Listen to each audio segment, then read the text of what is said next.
Alléluia. Jésus est le pain de vie. Nous remercions le Seigneur pour cette opportunité qu'il nous accorde de nous retrouver encore en ce jour. Apportons nos cœurs auprès de Dieu, lui qui est le pain de vie. Celui qui mange de ce pain vivra éternellement. Son sang est le breuvage immortel. Celui qui boit de ce sang vivra éternellement. Agbe bolo, Yesue agbe bolo la, agbe bolo la. Yesue agbe bolo la, agbe bolo la, agbe bolo. Yesue agbe bolo la. Agbebolula,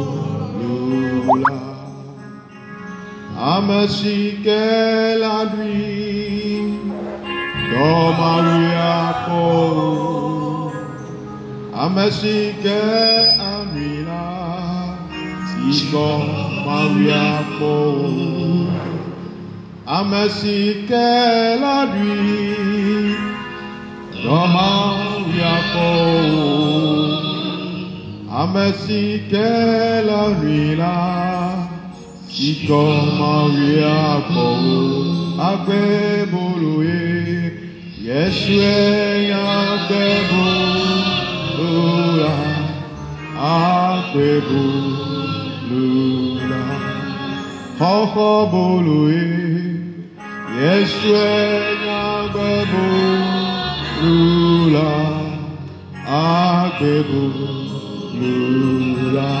Oh, merci que la nuit dans Maria po,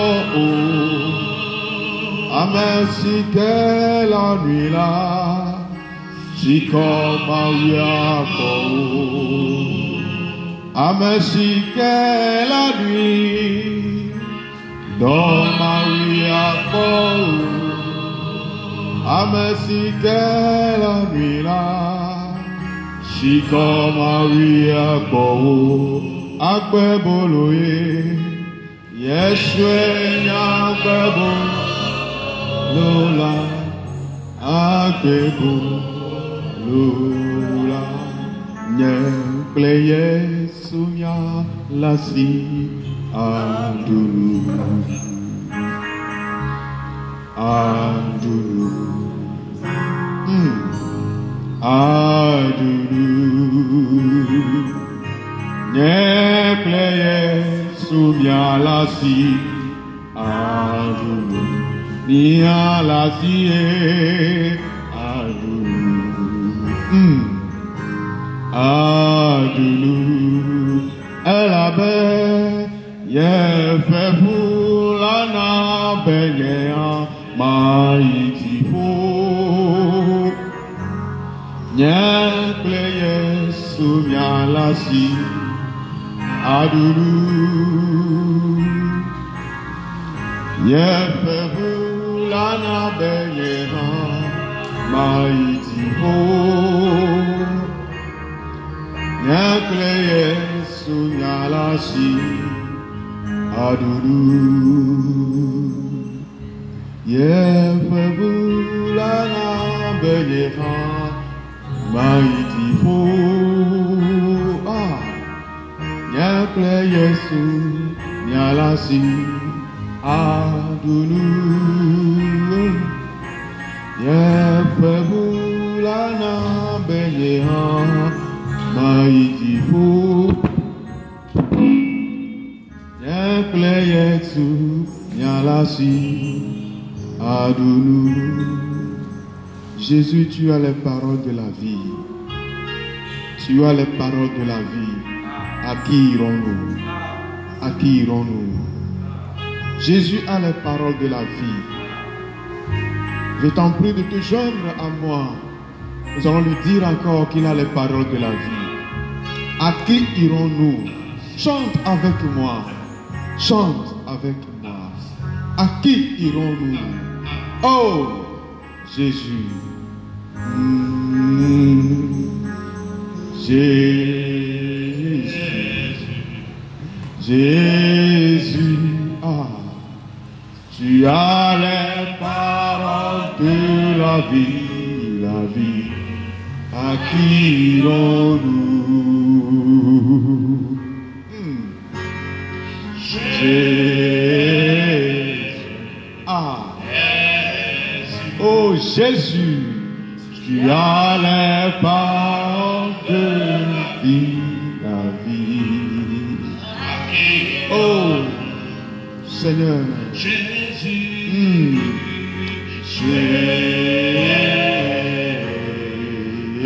Jésus, tu as les paroles de la vie, la vie. À qui irons-nous? Oh, à qui irons-nous, Seigneur? À qui irons-nous? À qui irons-nous? À qui irons-nous? À qui irons-nous? Tu as les paroles de la vie, parce que tu es la vie.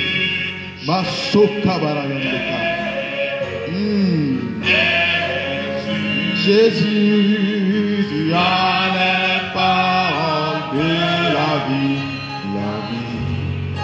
À qui irons-nous? Oh,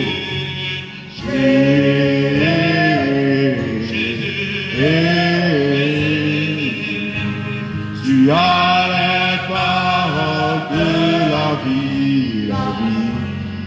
À qui irons-nous? Hey, ah, oh Jésus, à qui irons-nous? À qui irons-nous?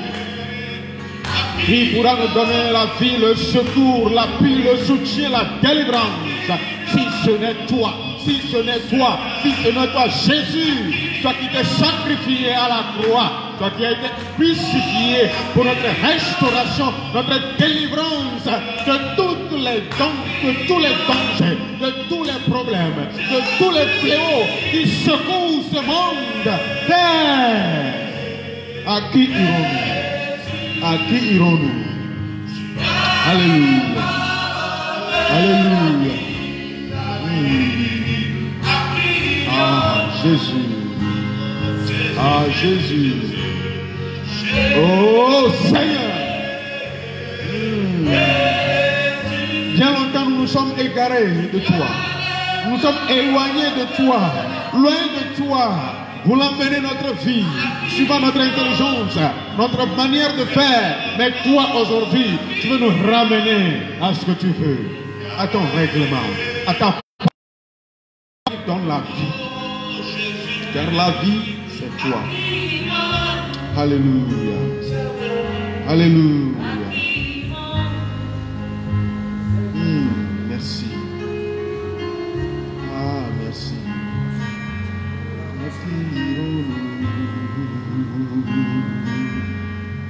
Jésus, à qui irons-nous, Père? Car tu as les paroles de la vie. Parce que tu es la vie. Là où la mort a régné dans notre existence, à cause de notre ignorance, à cause de l'ignorance de nos parents, en ce jour où tu veux nous réveiller sur notre passé qui peut affecter notre présent et notre futur, nous remettons à toi, car tu es la véritable vie.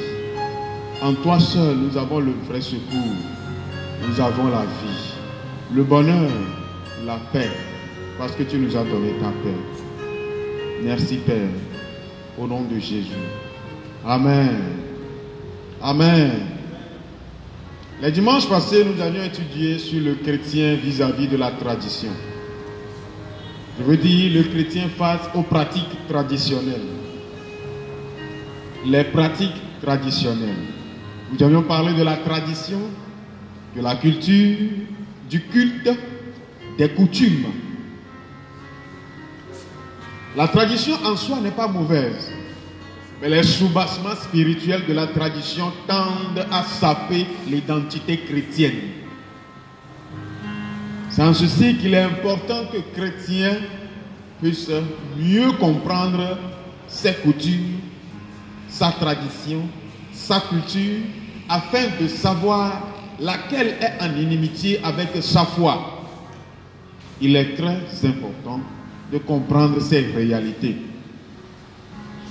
Aujourd'hui, nous allons continuer cette leçon sur les normes bibliques pour déceler les pratiques traditionnelles nuisibles à la foi chrétienne.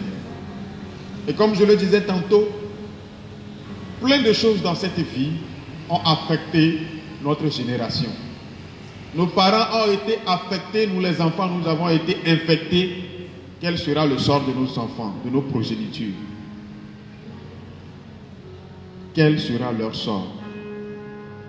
Permettez-moi de vous rassurer ce matin, quelle que soit la situation dans laquelle nous avons vécu, nous avons évolué, quels que soient les rites traditionnels auxquels nous avons été soumis dès notre enfance, je voulais dire à quelqu'un ce matin, Jésus est plus que ça.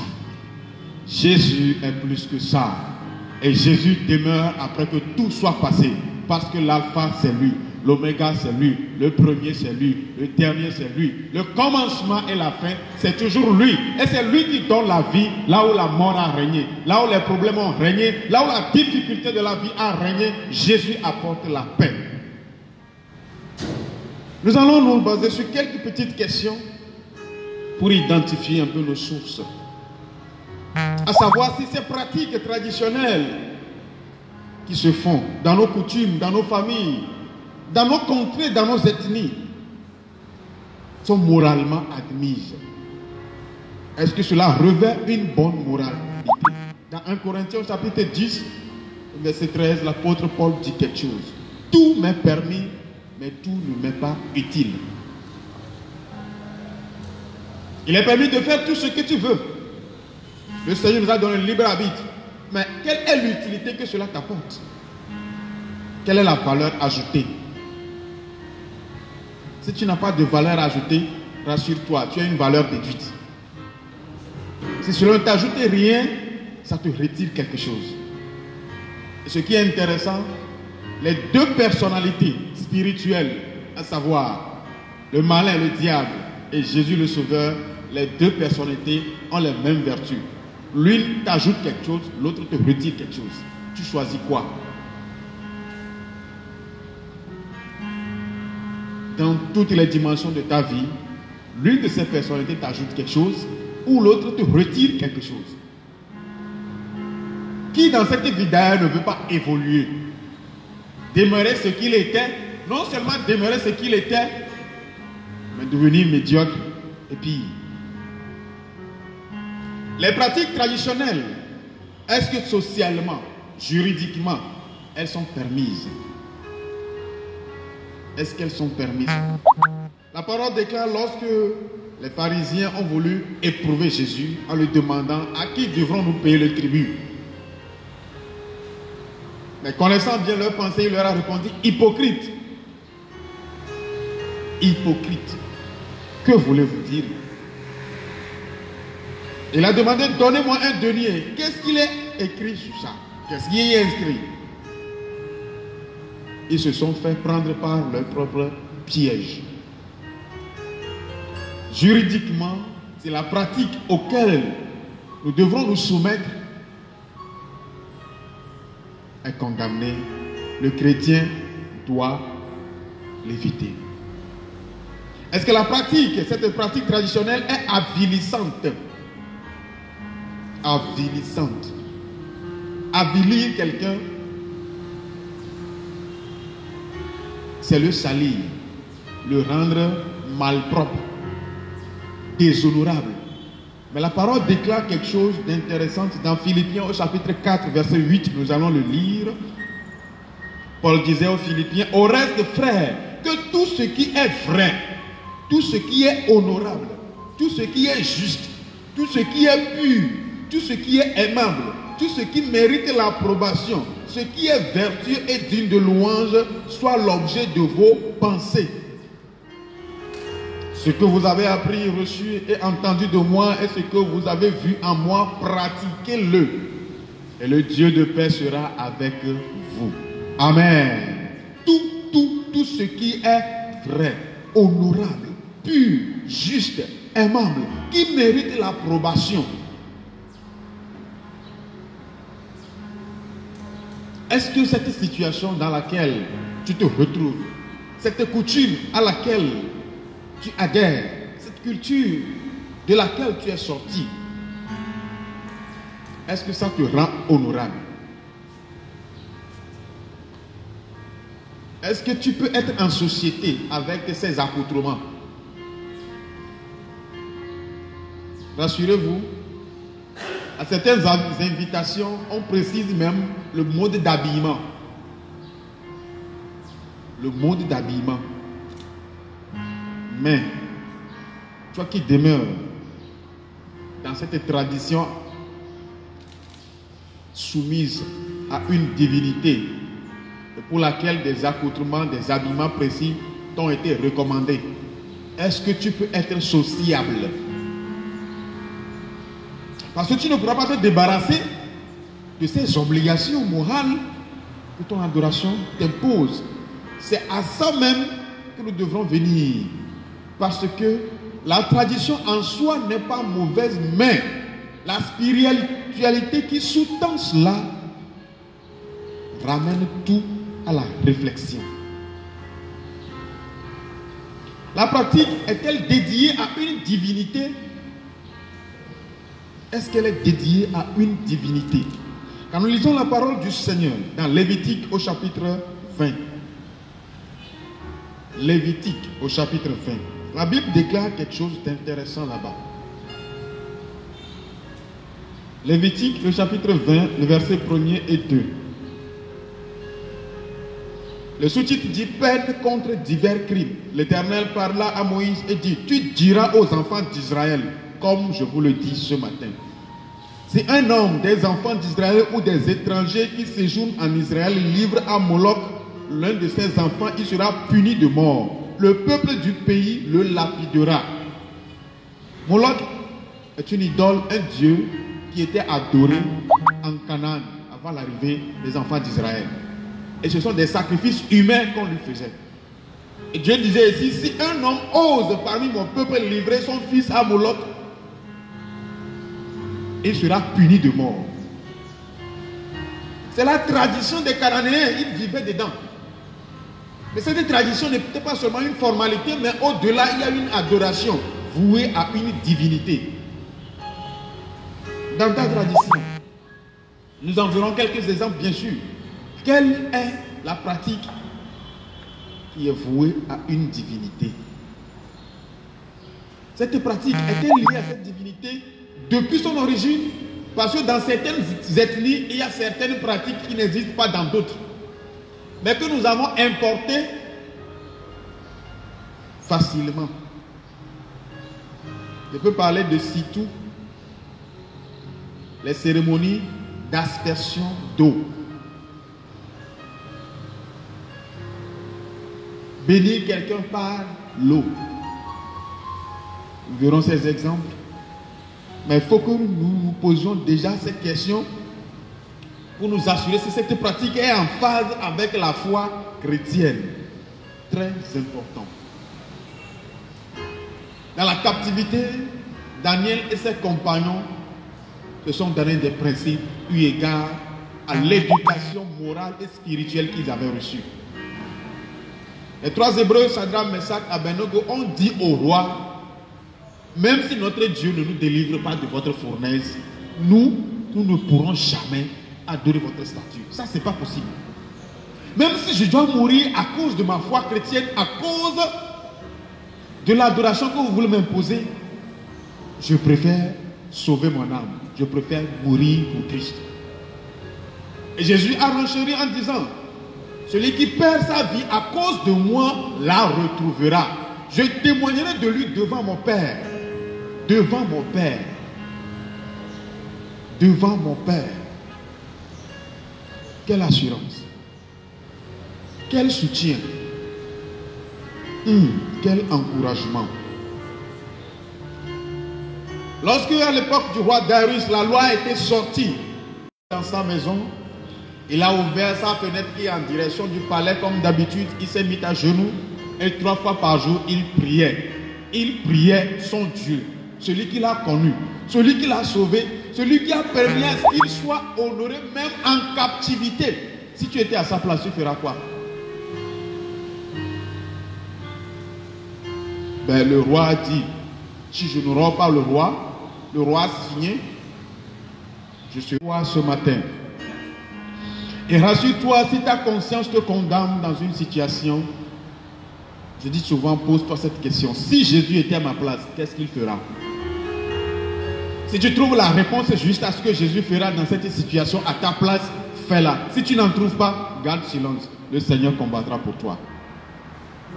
Moïse put dire aux enfants d'Israël, Exode 14 au verset 14, gardez silence. L'Éternel combattra pour vous. Et vous verrez la délivrance qu'il va vous accorder. Les rites interrogatoires avant, pendant et après les enterrements.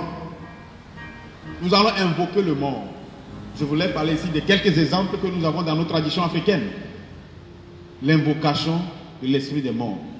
Mon ami, j'ai une fois assisté à ça. Sachant même pas que c'était ce qui se passait. Et la nécromancienne qui invoque l'esprit du mort, dans sa chambre invoque l'esprit, vous êtes dans l'autre chambre, je vais du haut salon pour attendre ce qu'elle dit. Elle parle en nasillant. Suivez-moi très bien. Lorsqu'elle nasie, elle parle en nasillant. Tu entends les résonances nasales, mais tu ne comprends pas. Tu n'as pas l'audition claire de ce qu'elle dit. Après, elle vous demande, est-ce que vous entendez ce que l'esprit dit? Pendant qu'elle pose cette question, l'esprit se tait. Et elle vous redit en langue courante ce que l'esprit dit. C'est elle seule qui fait les deux? Ou bien c'est l'esprit parle, elle interprète? Pourquoi pendant qu'elle interprète, l'esprit se tait? Pourquoi nous nous faisons acheter gratuitement? Nous nous vendons gratuitement. Rassure-toi, lorsque tu vas invoquer quelqu'un, un mort, pour qu'il te parle, tu te livres à Satan. Satan viendra te parler, te donner des indications pour que tu demeures captif toujours à lui. L'invocation de l'esprit de mort avant, pendant, après, pour savoir qui l'a tué.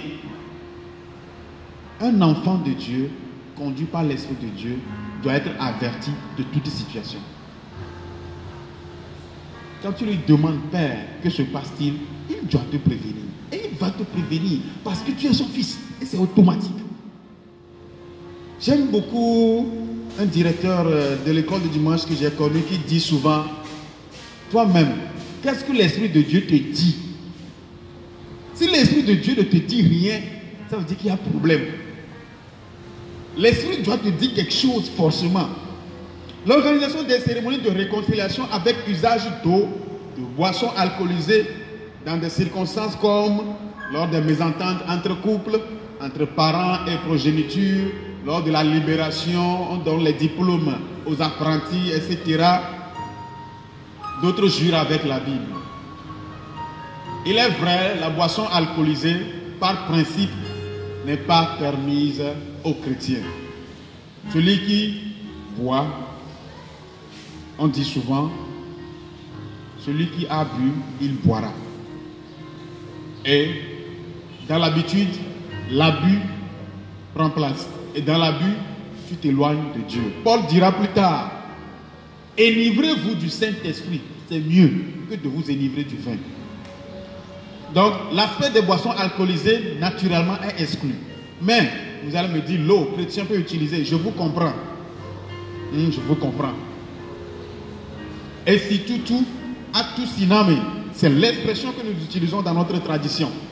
Mais au-delà, nous prenons ces cérémonies de libation, d'usage d'eau, la messe du 40e jour, la demande de messe pour le repos des âmes, prier pour l'âme perdue. L'âme qui est perdue, ce qu'elle endure là-bas, elle-même sait. Et surtout, on dit la prière pour les saints. Tu invoques tel saint pour prier pour toi. Est-ce qu'il a déjà trouvé solution pour son âme, pour venir prier pour toi qui vis sur la terre, qui a l'opportunité de prier pour ton âme, afin que tu n'ailles pas forcément dans le lieu mauvais qu'il serait? Prière pour les saints. Je vais invoquer saint ceci, saint ceci, saint ceci. Un seul est saint, c'est notre Dieu. Et si nous espérons à sa sainteté, il nous fera revivre le bonheur. Amen. Amen. Les cérémonies d'usage d'eau, mes amis, naturellement, c'est normal. Mais au-delà, l'origine de cette pratique a été fondée sur quelle divinité? C'est là le problème. Quelle est l'origine de cette pratique? Parce que l'origine affecte la suite. Même si pendant qu'on utilise l'eau pour réconcilier ces personnes, ou bien pour les bénir, pour bénir leur diplôme, on n'invoque pas l'esprit d'un démon, on n'invoque pas l'esprit d'un mort. Quelle est l'origine de cette pratique? Aujourd'hui, bon nombre sont ceux qui ont appris des métiers, ils ont eu leur diplôme. Mais comment se présentent leurs ateliers, leurs services? Comment? Quelle était la source? Dieu seul sait. Même si Dieu seul sait, je voudrais que toi-même tu sois éveillé. Et surtout que Dieu seul sait, aujourd'hui si tu fais un avec lui, le Seigneur est encore capable de t'en délivrer. Parce que lui, il est la délivrance. Il est notre secours. Il est notre abri. Que le Père Céleste vienne à nous ce matin. Nous allons lire quelque chose dans la parole du Seigneur. Colossiens au chapitre 2. Le verset 20 nous dit: si vous êtes morts avec Christ au rudiment du monde, pourquoi, comme si vous vivez dans le monde, vous impose-t-on ces préceptes? Ne prends pas, ne goûte pas, ne touche pas, ne pile pas foufou la nuit, ne balaye pas la maison la nuit. Pourquoi? On te dit que c'est comme ça. Ce sont des expressions que moi je n'ai jamais acceptées, que j'ai toujours boudé. Ce n'est pas que tu es désobéissant, mais il faut qu'on t'explique la raison pour laquelle tu ne dois pas faire ceci. Tu dis à un enfant ne fais pas, ne fais pas. L'enfant devient quoi? Il devient borné sur la réalité. Il ne peut même pas l'expliquer à ses futurs, à ses amis. On ne fait pas, on ne fait pas. Pourquoi? La curiosité de ce siècle et le développement de la technologie amènent nos enfants à être plus intelligents que nos parents qui nous sommes bornés sur les pratiques traditionnelles anciennes. Réveillons-nous. Notre Dieu, je dis, le Seigneur que nous adorons, la parole de Dieu n'a pas été modernisée, ne sera jamais modernisée. Mais nous vivons dans un monde en pleine mutation qui demande à ce que le chrétien connaisse les réalités du passé, les réalités actuelles pour pouvoir planifier sa vie. Le passé affecte le présent et infecte le futur. Nous allons prier le Seigneur et lui dire: Jésus, par le passé, des choses ont eu lieu contre ma volonté, sans que je ne sache. Mais aujourd'hui que je t'ai connu, tu as les clés de ma vie. Transforme tout. Nous tous, lors des cérémonies de sortie d'enfants, notre jeune âge, d'autres ont versé de l'eau sur le toit pour que cela coule sur toi. Et pendant que cette cérémonie est en cours, on prie. J'imagine les prières qui ont été faites pour invoquer tel esprit, tel ancêtre que toi tu ne connais même pas, tel ancêtre dont le nom est devenu le nom de famille pour vous, pour veiller sur toi. Est-ce qu'il a déjà veillé sur son âme là-bas, pour venir veiller sur toi, sur cette terre? Autrement, le diable profite pour nous faire du mal. Parle à ton Dieu. Jésus, nous voici devant toi, levant nos âmes vers toi, avec un cœur reconnaissant, pour reprendre notre adoration. Père, toi qui as tout changé dans notre histoire en nous donnant la vie, tout ce qui était problème pour nous, nous l'amenons devant toi ce matin. Transforme-nous et délivre-nous. Au nom de Jésus. Il a tout changé. Chante avec moi. Oh, il a tout fait. Il m'a transformé. Tout ce qui était difficile, tout ce qui était impossible. Dieu Tout-Puissant, Éternel des armées, je te prie en cet instant précis, Père, Père, Père, toute personne qui dans l'ignorance a été soumise à cette divinité et aujourd'hui, cette divinité poursuit sa vie pour le détruire, pour l'affecter, pour le ralentir dans son fonctionnement, dans son mode de vie, pour l'affecter d'une maladie quelconque, dite générationnelle ou héréditaire. Je me tiens dans cette grâce de révélation ce matin et je brise ces courroux au nom de Jésus. Je brise ces joues. Père, que ta vie reprenne dans sa vie. Au nom de Jésus de Nazareth. Amen. Amen. Soyez bénis.